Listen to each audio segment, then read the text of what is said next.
Hi, and welcome to the very first episode of The Lowest Crime, a podcast about true crime cases that happened in one of the lowest countries in the world, the Netherlands.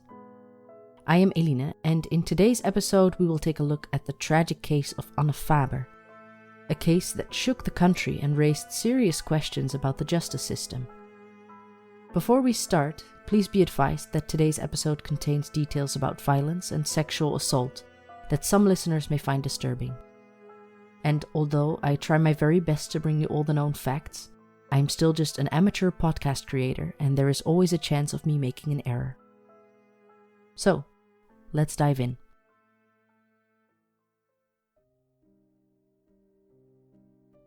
Anne Marlijn Faber was a vibrant and intelligent 25-year-old woman. Anne lived in a student house in Utrecht and was known for her unique ability to connect and inspire people. Her father, Wim, was confident she would find her way in life, no matter what path she'd choose. Her uncle Hans wrote in his book Anne could party like there's no tomorrow, work incredibly hard when she had set her mind to something, and a few days later she would lay on the couch for hours, binge-watching romantic comedies. Anne completed a bachelor's in business administration and pursued a master's in cultural economics and entrepreneurship in Utrecht, where she excelled and made many new friends. Anne always aimed high, aspiring to become a museum director, and not just any museum, but places like the Guggenheim in New York. Despite a busy social life and multiple commitments, she always worked hard to achieve her goals. Her friends remember her vibrant energy and how she lived life to the fullest. Since she was always so busy, she loved going on a bike ride to escape her hectic life, often riding outside the city to clear her mind, especially now that she was juggling her first real job and taking care of her boyfriend Nathan, who had recently sustained a serious back injury. And that's exactly why on September 29th, 2017, around 5 p.m., Anne decided to go on a bike ride around Utrecht. It was intended to be a 20-kilometer loop that would take around 3 hours to complete.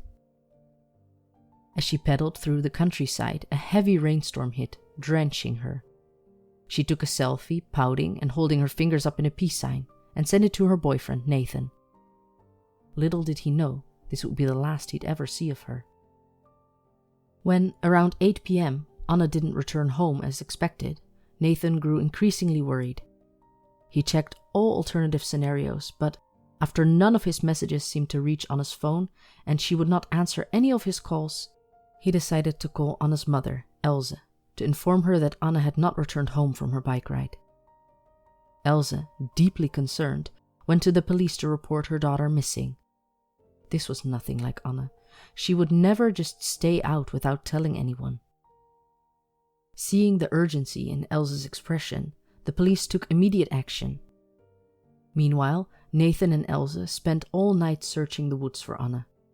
But after finding no trace of her around 4 a.m., they concluded that there was no other option than to return home for now. The area was just too big to search with 2 people. The initial police search for Anne began with 30 officers combing through the path she might have taken. Despite their best efforts, no significant leads were found. A police helicopter equipped with a thermal imaging camera joined the search, scanning the landscape for any sign of Anne, but again, nothing. Friends and family weren't idle either. They organized their own search operations near Soestdijk Palace and the Hilversumse Weg in Baarn, where Anne's last selfie was taken. In the meantime, the police was also trying to get information from Anne's phone, but were hindered by a telecom malfunction. On October 3rd, 2017, a breakthrough happened, when a few of Anne's friends found a jacket near the Amersfoortse Weg in Huis ter Heide, which was later confirmed to belong to Anne. The area was cordoned off, and forensic experts began their examination. This discovery marked a turning point, with police efforts and family searches becoming more cohesive. This is also when the military started providing additional resources and support. The next day, the mobile unit, MA, searched the area around the Amersfoortse Weg in Huis ter Heide. Forensic specialists and sniffer dogs were deployed, and the police secured and examined the found items thoroughly. As the search expanded, over 100 friends and family members joined the police and defense specialists. On October 5th, 2017, a significant discovery was made. A bicycle. It was found in a pond near Bloker Park. The bicycle was retrieved and the pond was drained for further forensic investigation. The next day, forensic investigators found a backpack in Bloker Park, believed to be Anne's. The backpack, along with the earlier discovered bicycle and jacket, were analyzed by the Netherlands Forensic Institute, NFI. Despite these discoveries, the search continued with no significant evidence found over the following days. But then, a breakthrough. The earlier found jacket contained DNA, and based on that information the police shifted their focus to a 27-year-old man residing in a forensic psychiatric facility in Den Dolder. The subject, Michael P., was closely monitored, and on October 9, 2017 he was arrested. The police initially held off on his arrest in hope that he would lead them to Anne, but on October 9th they couldn't wait any longer. During the arrest, the police were quite rough with him, in hope that that would get him to give up Anne's location. However, sadly all it did was sustain him a broken shoulder, that he would try to use in his defense later on. After the arrest, his residence was sealed and forensic specialists began searching for evidence. But who was this Michael P?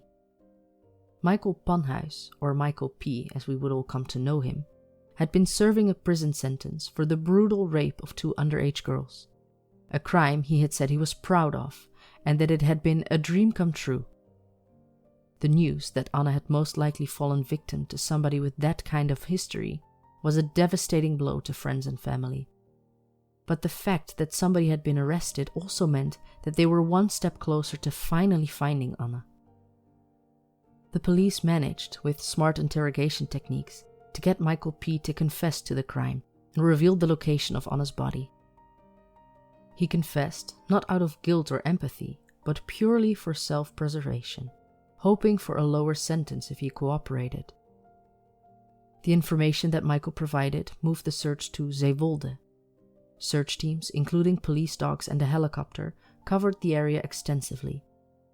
On October 12, 2017, the tragic news came that Anne's body had been found. Following a tip from Michael P., the area around Het Nulderpad was cordoned off, and this is where forensic experts discovered her body. The news that Anne had finally been found was a relief for the family. But with that also absolutely heartbreaking, because there was no more hope. Her family said, "The darkest scenario has come true. Our dearest Anne is no more." This is what Michael said happened on that fateful day. Anne was on her bike ride when she encountered Michael on his scooter. He said a collision happened and he first asked her if she was okay. Anne then insisted on calling the police.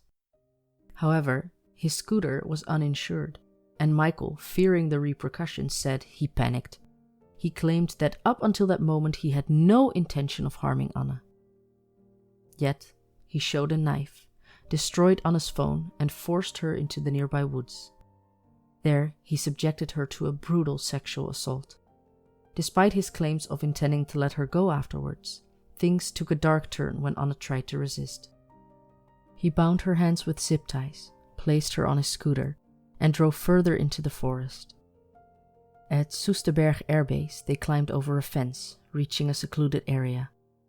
Anne's screams for help caught the attention of a passerby, enraging Michael. He struck her and, in a sudden, fatal decision, slit her throat. Anne's life was tragically cut short. In the aftermath, Michael tried to cover his tracks. He moved Anne's body, stripped her of her clothes, and scattered her belongings across different locations. Hours were spent attempting to erase any evidence.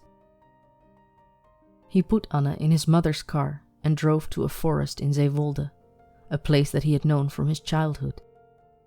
After disposing of Anne's body, Michael continued his efforts to return to normalcy. He cleaned the car, visited family, and even spent time with his pregnant girlfriend, all while Anne's family was desperately searching for her. In the days that followed, P. indulged in drugs and visited sex workers, seemingly unaffected by the gravity of his actions. Even in his confession, P. struggled to explain his actions, claiming he was overwhelmed by thoughts of her family and the consequences of his actions. An investigation was launched into the Utrecht clinic in Den Dolder, where Michael P. had been a patient. The question was raised how somebody with such a high-risk profile was allowed to take leave from the clinic. And another very significant question that was raised was why Michael P. had only been serving a prison sentence. He was in the clinic for reintegration into society, not for a TBS treatment. For those unfamiliar with the Dutch legal system, TBS stands for Ter Beschikkingstelling, which roughly translates to detained under hospital order. It is a measure that is imposed on individuals who have committed serious offenses but are deemed to have diminished responsibility due to a mental disorder, and therefore they are treated in a psychiatric facility with the goal of rehabilitation. In this treatment, it is the clinic that decides whether or not a patient is ready to get back into society, or if they are in need of further treatment. They can therefore indefinitely extend the treatment. However, for some unexplained reason, Michael P. was not previously sentenced TBS, but just a prison sentence, and he was therefore happily working on his reintegration into society. For a successful reintegration of detainees into society, the gradual granting of freedoms is essential. Michael's resocialization process began when he was transferred to the forensic institution about a year and a half before his scheduled release date.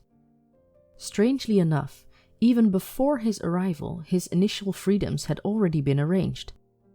After just 1.5 months, Michael P. was allowed to go to the village 3 times a day for an hour, without supervision. This swift progress in Michael P.'s resocialization program highlighted many shortcomings. The legal provision under which Michael P. was placed in the forensic psychiatric facility was not intended for resocialization, but was used for that purpose anyway. An investigation later showed that the granting of freedoms was a routinely performed administrative procedure, rather than a well-considered joint decision by the involved agencies. There had been no thorough assessment of whether granting freedoms to Michael P. would pose a danger to the community. Michael P.'s background and psychological profile revealed a deeply troubled individual. Diagnosed with both borderline and antisocial personality disorders, he also exhibited psychopathic traits, and his long-term addiction to Ritalin and cocaine definitely did not help his inability to control his emotions and impulses, often leading to rapid and violent aggression. And these factors all tragically came together on the day that he met Anne. Michael P. was brought to trial in 2018.